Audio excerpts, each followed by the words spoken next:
नमस्कार बच्चों, कैसे हैं आप सब लोग। आशा करती हूँ बहुत अच्छे से होंगे और खूब मन लगाकर पढ़ाई कर रहे होंगे। साथ ही साथ पिछले वीडियो में पढ़ाए गए lesson the ant and the Dove को ध्यान से रिवाइज कर लिया होगा। आज इस वीडियो में हम लोग lesson the ant and the Dove के क्वेश्चन आंसर्स और एक्सरसाइज को टेक्स्ट बुक पेटल्स से कंप्लीट करेंगे। तो आओ शुरू करते हैं। सबसे पहले हम लोग वर्ड मीनिंग करेंगे। यहाँ पर कुछ वर्ड्स दिए गए हैं जिनका सही प्रोनाउंसिएशन क्या है और उनकी मीनिंग क्या होती है उसके बारे में सीखेंगे। जो आपका फर्स्ट वर्ड है थर्स्टी, THIRSTY। बच्चों यहाँ पर जो आर है उच्चारण करते समय प्रोनाउंसिएशन में उस आर पर हमें जोर नहीं देना है। आर यहाँ पर साइलेंट है। तो जो वर्ड आपका लिखा हुआ है THIRSTY, इसको हम प्रोनाउंशिएट करेंगे थर्स्टी। थर्स्टी यानी प्यासी। सेकंड वर्ड जो आपका दिया है वो है डव, DOVE, डव। डव यानी सफेद कबूतर, जिसे हम फाख्ता भी कहते हैं। जो आपका थर्ड वर्ड दिया है वो है ड्रॉप्ड। बच्चों जो ड्रॉप्ड है ये आपका ड्रॉप वर्ब से बना हुआ है। ड्रॉप का अर्थ होता है छूटना या गिर जाना। ये आपका first form of the verb होता है, प्रेजेंट टेंस में होता है। और इसके बाद जब हम इसका पास्ट टेंस बनाते हैं, पास्ट टेंस यानी ऐसे सेंटेंस जो घटनाएं पहले घटित हो चुकी हैं। तो ड्रॉप का आपका सेकेंड फॉर्म क्या हुआ? ड्रॉप में आपने ईडी लगा दिया और वर्ड बन गया ड्रॉप्ड। ड्रॉप्ड यानी गिर जाना या छूट जाना। Floated, FLOATED। बच्चों जो फ्लोट शब्द है वो आपका फ्लोट से बना है। फ्लोट का अर्थ होता है तैरना। फ्लोटेड का अर्थ है तैरा था। नेक्स्ट है सेव्ड, SAVED। इसी प्रकार जो सेव्ड है वो सेव का सेकंड फॉर्म है या पास्ट टेंस है। सेव का अर्थ होता है बचाना। नेक्स्ट वर्ड आपका है हंटर। स्पेलिंग है HUNTER, लेकिन यहाँ पर भी जो आर है वो साइलेंट है। उच्चारण करते समय या बोलते समय हम आर पर बिल्कुल भी जोर नहीं देंगे और इसे पढ़ेंगे हंटर। हंटर यानी शिकारी। शिकारी क्या होता है? आपने क्लास में पढ़ा था ना, शिकारी वो व्यक्ति होता है जो अपने शौक के लिए या अपने फायदे के लिए पशु पक्षियों को मारता है। Pointed, POINTED, pointed. बच्चों पॉइंटेड पास्ट टेंस या second form of the verb है। पॉइंटेड किस शब्द से मिलकर बना है? पॉइंटेड पॉइंट से मिलकर बना है। पॉइंट का अर्थ होता है निशाना लगाना। जो पॉइंट है ये first form of the verb है और प्रेजेंट टेंस में है। जब इसका हम पास्ट टेंस बनाते हैं, second form of the verb करते हैं, तो इसमें हम ईडी लगा देते हैं। POINTED, pointed. पॉइंटेड यानी कि निशाना लगाया। एरो, ARROW, एरो का अर्थ होता है तीर या बाण। अब हम कुछ क्वेश्चन आंसर्स करते हैं। देखते हैं क्या है हमारा पहला question. Where did the ant go and why? तो बच्चों कहानी को फटाफट मन में दोहराओ और इसका आंसर दो। Where did the ant go and why? चींटी कहाँ गई थी और क्यों गई थी? आपको पता है ना, चींटी बहुत प्यासी थी और वो पानी पीने गई थी। क्यों गई थी? क्योंकि वो प्यासी थी। आपका आंसर होगा the ant went to a river to drink water. Next question. How did the dove save the little ant? सफेद कबूतर था, उसने किस तरीके से चींटी को बचाया था? तो बच्चों इसका आंसर क्या होगा?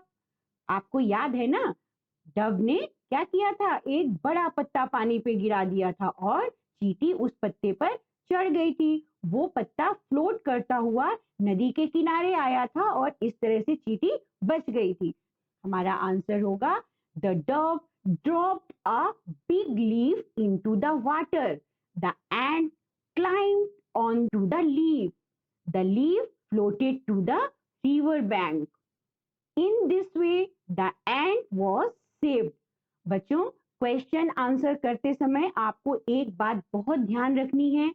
जब कोई भी सेंटेंस हम शुरू करते हैं, स्टार्ट करते हैं, तो जो हमारा फर्स्ट लेटर है वो हमेशा कैपिटल लेटर में लिखा जाता है, और जब आपका सेंटेंस कंप्लीट होगा तो उस समय आपको फुल स्टॉप जरूर लगाना है। इसी के साथ साथ यदि कोई आपका जो वर्ड है वो आपका प्रॉपर नाउन है, उस समय भी उस वर्ड को लिखते समय हम कैपिटल लेटर का प्रयोग करते हैं। तो आइए देखते हैं हमारा नेक्स्ट क्वेश्चन क्या है। हमारा नेक्स्ट क्वेश्चन है, who wanted to kill the dove. ये तो आप यहाँ पर चित्र देखकर ही समझ गए होंगे। Who wanted to kill the dove, फटाफट आंसर दीजिए। Yes, the hunter wanted to kill the dove. जो शिकारी था वो डव को मारना चाहता था। Next question, why did the ant bite the hunter. चींटी ने शिकारी को क्यों काटा था? इसलिए काटा था क्योंकि वो डव को मारना चाहता था। तो आपका आंसर क्या होगा? The ant bit the hunter because she wanted to save the dove.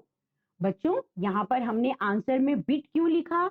Bit इसलिए लिखा क्योंकि bit second form of the bite verb है, और बाइट जो है वो आपका प्रेजेंट टेंस में था, और जब हम डिड को यहां पर रिमूव करते हैं उस समय हम second form of the verb लगाते हैं। तो आइए नेक्स्ट क्वेश्चन देखते हैं।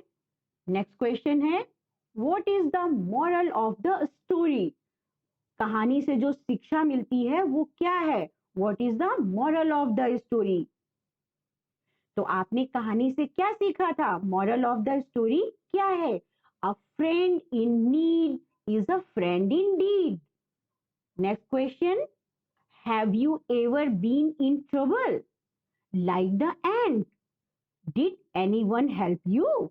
तो बच्चों, आप क्या जिंदगी में कभी किसी परेशानी में पड़े हैं जैसे चींटी पड़ी थी, और क्या किसी ने आपकी मदद की थी? यदि आपका उत्तर हाँ में हो तो आप अपने एक्सपीरियंस को, आप अपने अनुभव को कॉपी पर जरूर लिखिए। अब हम आगे एक्सरसाइज में ट्रू एंड फॉल्स करेंगे। बच्चों, यहाँ पर कुछ स्टेटमेंट दिए हुए हैं, यदि वो सही हैं कहानी के हिसाब से तो आप टी लिखेंगे, और यदि वो गलत हैं यानी फॉल्स हैं तो आप एफ लिखेंगे। तो हमारा फर्स्ट स्टेटमेंट क्या है? फर्स्ट स्टेटमेंट है, the little ant was very hungry. तो बच्चों, कहानी में क्या चींटी जो थी वो बहुत भूखी थी? नहीं नहीं, वो तो प्यासी थी। तो ये स्टेटमेंट आपका है फॉल्स। अगर स्टेटमेंट है फॉल्स तो हम यहां लिखेंगे एफ। अब नेक्स्ट स्टेटमेंट क्या है? The ant fail into the water. अब बताइए कहानी में क्या था? क्या चींटी पानी में गिरी थी? जी हाँ, बिल्कुल गिरी थी।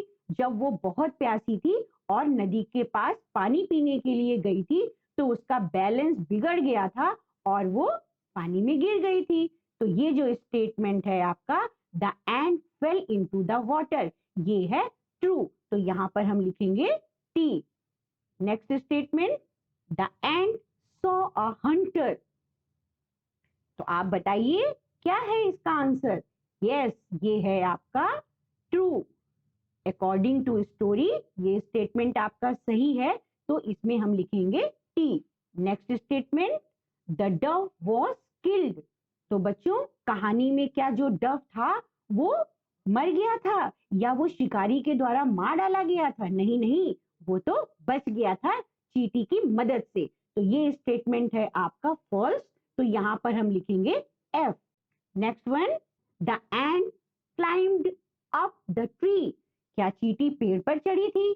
नहीं नहीं, चींटी तो शिकारी के, हंटर के पैर पर चढ़ी थी। तो ये स्टेटमेंट भी आपका है फॉल्स। तो यहां पर हम लिखेंगे एफ।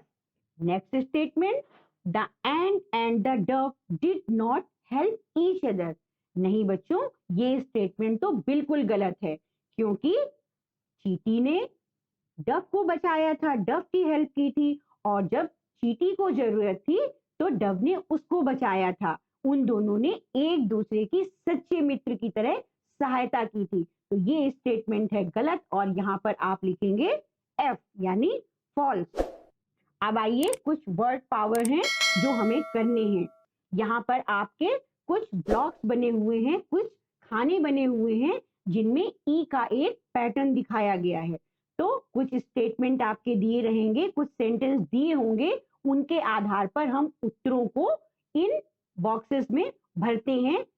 तो आइए देखते हैं हमारा फर्स्ट सेंटेंस क्या है। It comes after 7। बच्चों, 7 के बाद क्या आता है? It comes after 7। यस, 8 आता है। तो जो आपका फर्स्ट यहाँ पे जो रो है, उसमें आपका आंसर क्या आएगा? आएगा 8। 8 की स्पेलिंग क्या होती है? EIGHT, 8। Next sentence, birds pack with बीज। बच्चों, ये कौन सी बर्ड है? ध्यान से देखिए। यस, ये है ऊट पैकर। ऊट पैकर को हिंदी में क्या कहते हैं? कट फोड़ा। कट यहाँ पर काट यानी लकड़ी के लिए कहा गया है। फोड़ने का अर्थ है छेद करना या भेदना। तो ये जो चिड़िया है, ये जो बर्ड है, वो क्या करती है? वो पेड़ या लकड़ी में भी छेद कर देती है। और कौन से बॉडी पार्ट से करती है? तो बच्चों, वो अपने, यहाँ पर देखिए आंसर क्या है, वो अपने बीक से जो है वो लकड़ी में भी छेद कर सकती है। तो हमारा आंसर क्या होगा? BEAKS, beaks. Next, we can not eat without this. यहां पर तो आप चित्र देखकर ही समझ गए होंगे कि इसका आंसर है teeth. TEETH, teeth. Next one,